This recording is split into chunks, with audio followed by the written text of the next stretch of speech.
thème qui va inceste va nous. Nosotros de la Krishna que inceste va a faire un monde de pas non non de la donc le quoi n'a pas tantôt va pas non de la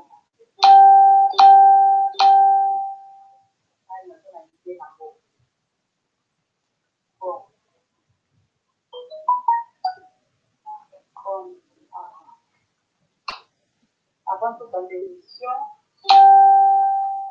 les actions pratiques, plutôt qu'on a pas qu'on a mais c'est quoi? C'est pas la ligne que c'est pas vraiment fait.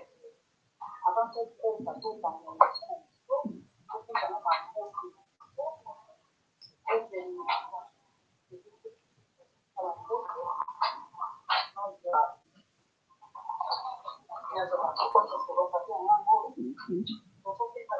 déjà la honte, ma page, Facebook, la page Facebook, s'abonner ma page sur Facebook. Donc, on fait la honte, déjà la honte. Page Facebook, on fait la déjà. Donc, déjà, pas la honte.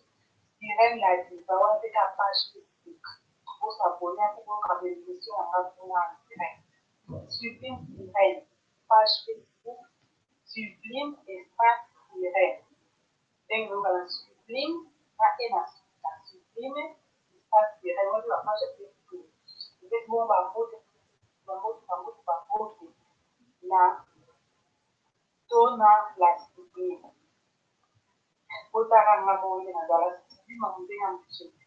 Donc, donna la sublime, on va pas chercher en caractère, pour qu'on en parle, on va pas chercher pour soutenir, on va pas pour soutenir la bonne et la vie, parce que je n'est pas intéressant pour la fait. Donc, la monnaie, la commune, la paix, la paix, la paix, la paix,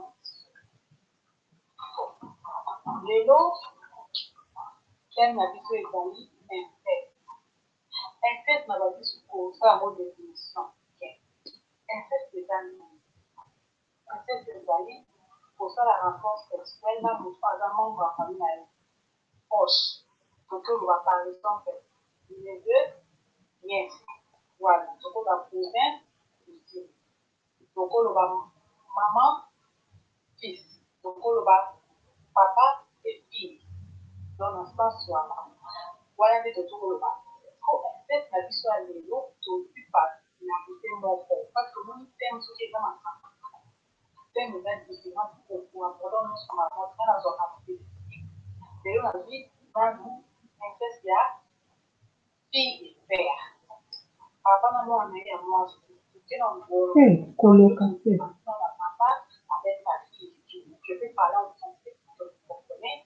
Aujourd'hui, c'est l'émission qui parle de l'inceste en famille africaine entre le papa et sa fille, père et fille. Donc, je vais un peu parler de ça de ma manière. Je pense que vous êtes là pour suivre l'émotion. Merci à vous. Bon, les autres toujours le débat, c'est quelque chose entre fille et son fille et son père. On va dire. Et là, pour inceste, on a écrit à famille. Par exemple, ce qui papa a eu moi aller à moi, avec que nous sommes à tout à mourir dans l'eau. Nous allons mourir dans l'eau, nous allons mourir. Moi, n'a pas eu avec moi, tu es mon père. Pour y avoir une bonne balle, il a commencé à dire à l'eau par la histoire. Parce que la fin avec l'histoire, moi, c'est bon. Moi, là, évidemment, ça va non, tu es tout ça à mon tour. Papa a forcément un peu de moi.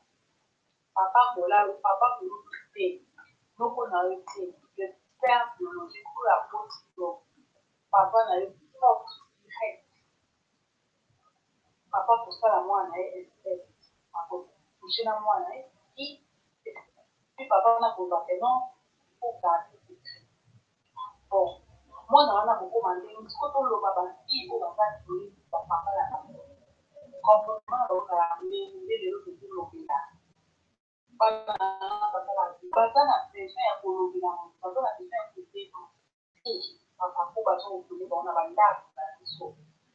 Mais maintenant, on a protéger bango wana bango yokana bapapa wana batika oko papa motu bakanga ye bana wana ezokenda comportement na bango espèce avec sa fille ça provoque pas chez la femme alors on va voir le comportement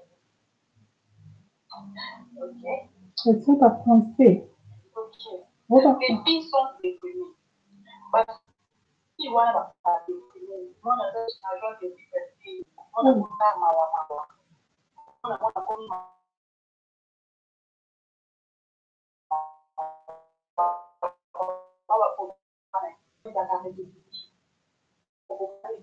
même des amis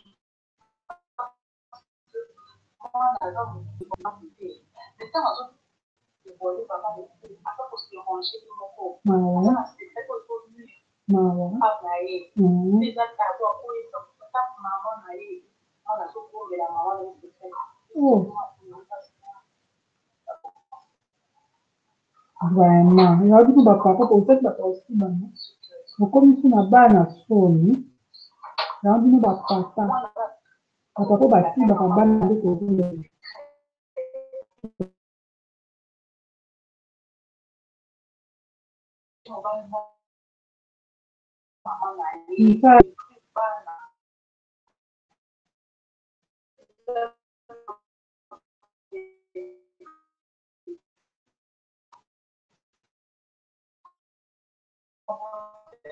Oh